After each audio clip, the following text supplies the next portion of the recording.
Hello, today I want to talk to you about solar and where a lot of people make a mistake when they go solar. Now, each one of my solar panels produces 100 watts of power per hour in direct sunlight. That's during peak sun hours. So, basically, in 3 hours, my four 100 watt solar panels can produce 1200 watts of power. But there's a downside to solar. Now, this is not 400 watts of power going directly into your batteries. Every solar system has a solar charger controller. I have a 30 amp charger controller. Each one of my panels produces around 5 to 6 amps. All right. So basically, it produces 20 amps of power to go into my batteries. Now, I do have a 30 amp charger controller just in case, it gets a little high. My 30 amp charger controller can handle this without an issue. But when you're looking at the watts, I want to talk to you about something. I am getting a deep freeze. A lot of you know that. If you watched my last video, you know that. But you're going, wait a minute, your deep freeze uses 370 blah blah watts of power. I believe it was oh, 375 maybe, something like that. Anyway, of watts of power. So my solar panels should produce enough power to handle that without an issue. Here's the problem. You are not hooking directly up to your solar panels. You are hooking up to your batteries. Now your charger controller is regulated to only put a certain amount of power into your batteries. Now, if I was hooking directly up to my solar panels, 400 watts without an issue, but I'm not. It's never a good idea to hook your inverter or appliances straight up to your solar panels. That power is not regulated. Alright, so I want to talk to you about this. I have a diagram over here. It's getting midnight in here. Alright. Let me sit down here. Now, I hope you can see this. I have a little light here, of course. Trying to get this camera to pick up. Each one of these is a solar panel. I have 4. Now, in peak sun hours, and I've used 3 hours for a reason, because peak sun hours can be anywhere from 2 to 5, depending on where you live. So I'm just going to use 2 as an example. Alright, each one of my solar panels will produce 100 watts per hour. Alright, that in 3 hours, that's 1200 watts of power. And up to 25 amps. The reason I said up to is because a solar panel will produce 5 amps, if not a little bit higher. So if you're going to get a charger controller, make sure it's rated for a higher amperage than what your solar panels can kick out. I figure each one of mine can kick out probably 7 amps on a really super sunny day. So, that'd be like 28 amps of power from all 4 of my solar panels on a super sunny day. Now, here's where people make a mistake. They figure, okay, I have 400 watts of power per hour. Now, yes, your solar panels are producing 400 watts of power per hour if you have 4 100 watts of solar. But you don't take into account. It also goes through your charger controller.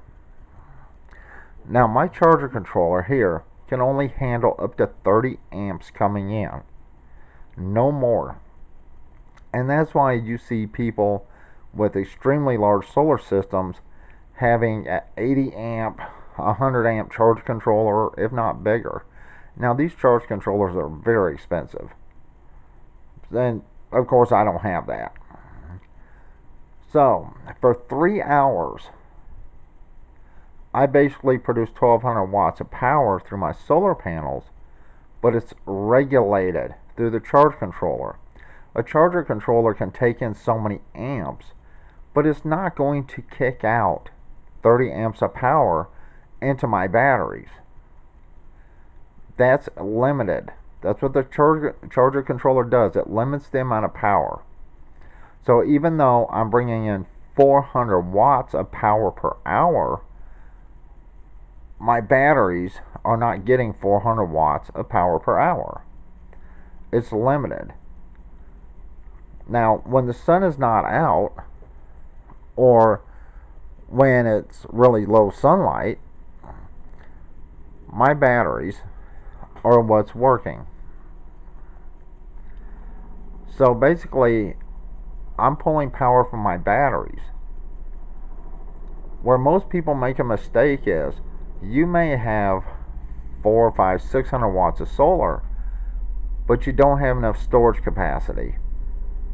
Now this is just a simple diagram, and I just kind of slapped this together because I wanted to talk to you about this. And of course, there's a helicopter.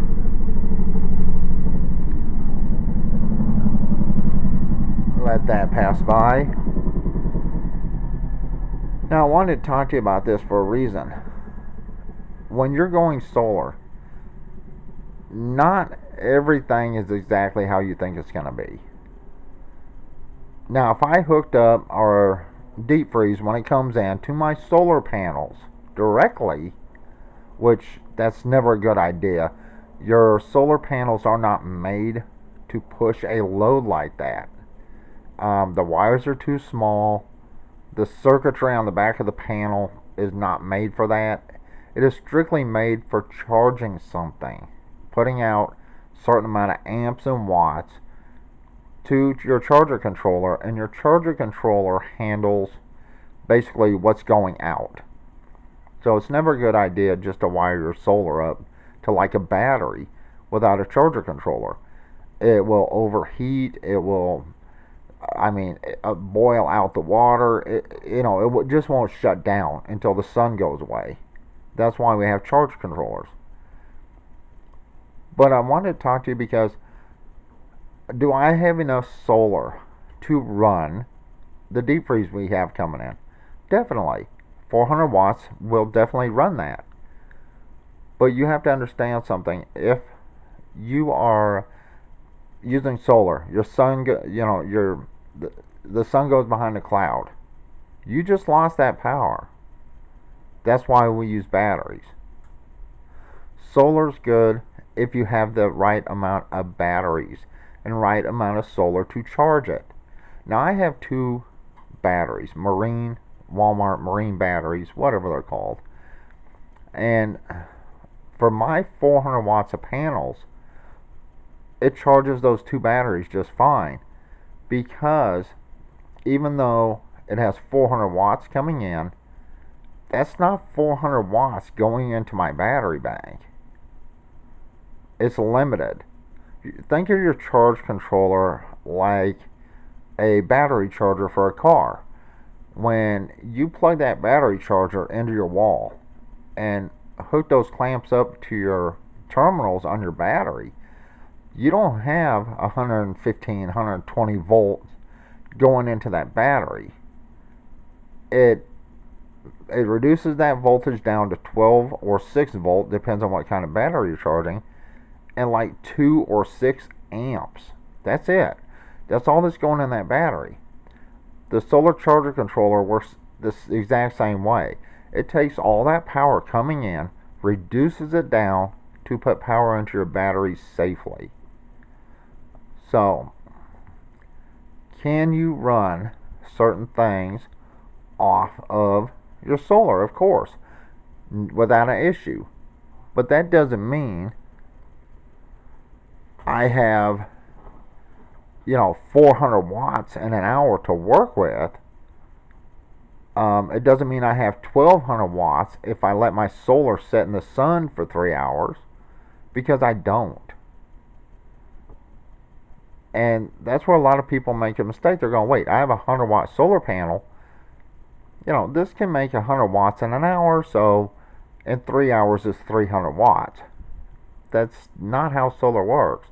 even though it does produce 100 watts per hour per panel in direct sunlight with peak sun hours, if you let your solar panel sit in the sun for 3 hours, you're not going to have 1200 watts to play with. You're going to have 100 watts to play with. This power just doesn't add up and add up and add up. The only thing solar does is it takes the sunlight and then it used to charge your battery bank.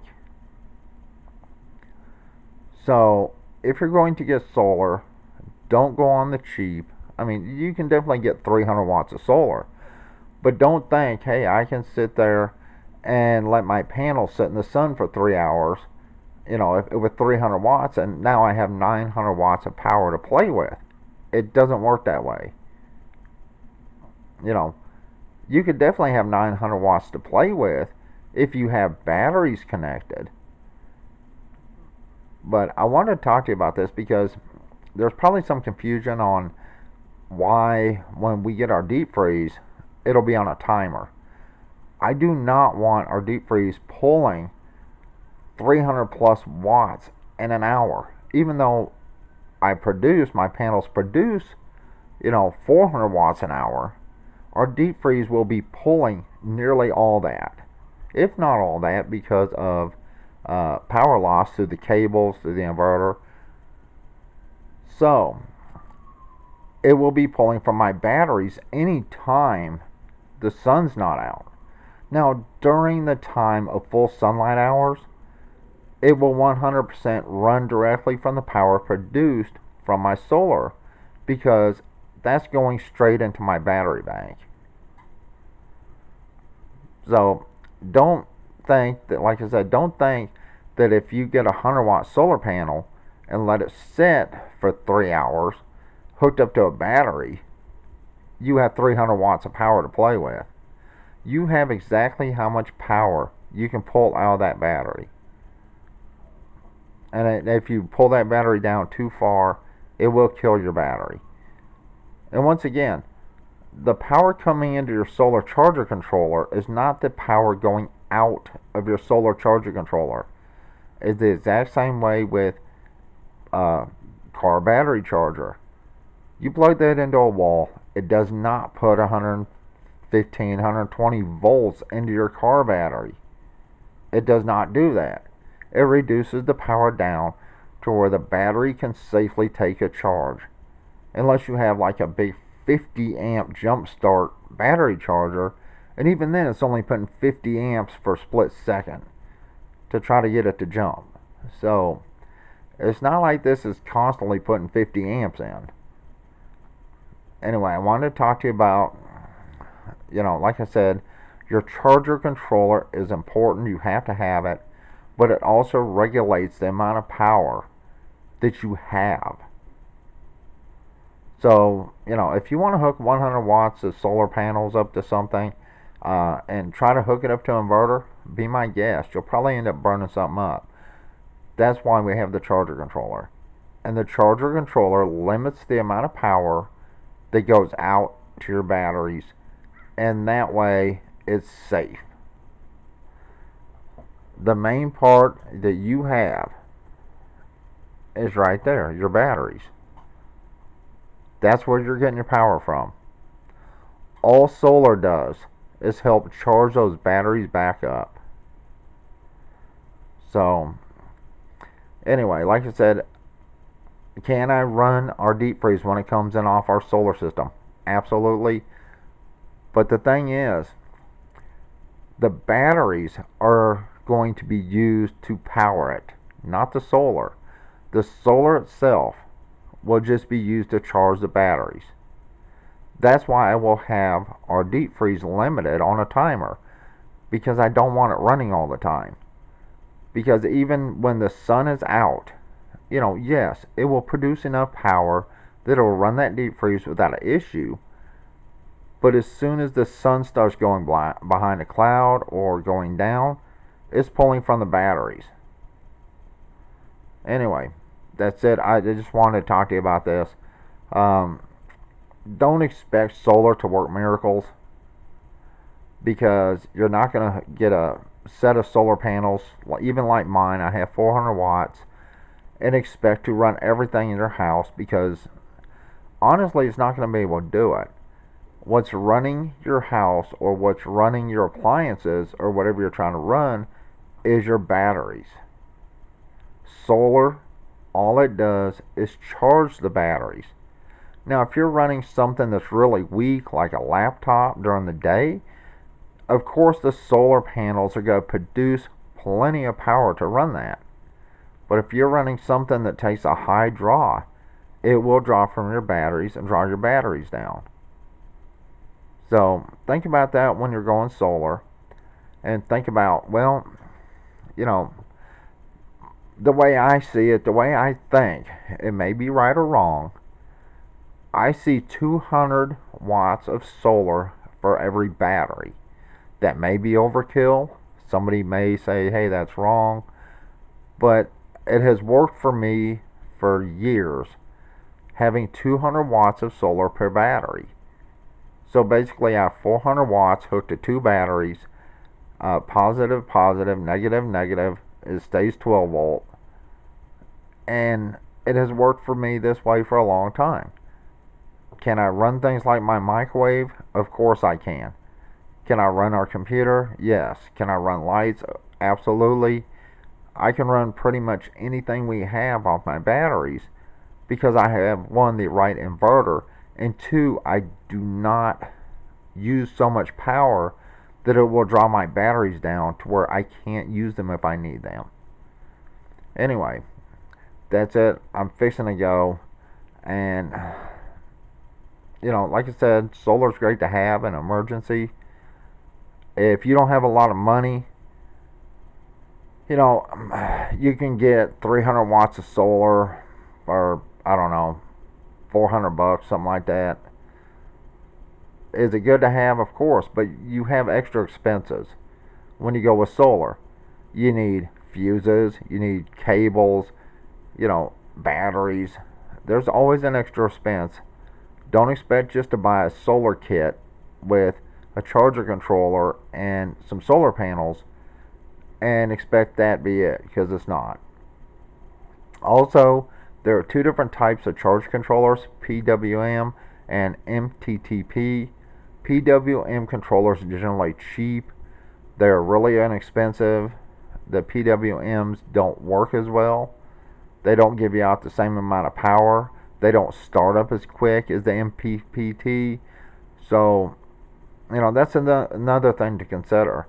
If you have a charger controller that doesn't start even putting power into your batteries until the sun's directly over your panels, that's not going to do you a lot of good first thing in the morning, or if the light's still hazy outside, but it's still light. Uh, so, well, do they work? Yes. The PWMs do work. They're just cheap. They don't work as well. That's another thing to consider. But the MPPT controllers, or MTTP, are usually extremely expensive. So that's another thing to think about when you're buying a cheap solar setup. Alright, that's it. I'm fixing to go. This video is like 20 minutes long. Once again, think about not just how many solar panels you have. You have to think about the size of your charger controller and how much it can handle and how much it will output to your batteries. And then you also have to think about your batteries and what they can handle. Then you have your inverter to worry about. So, there's a lot of things you have to worry about when going solar. Alright, but that's it. I'm fixing to go, and everyone have a good day. Bye.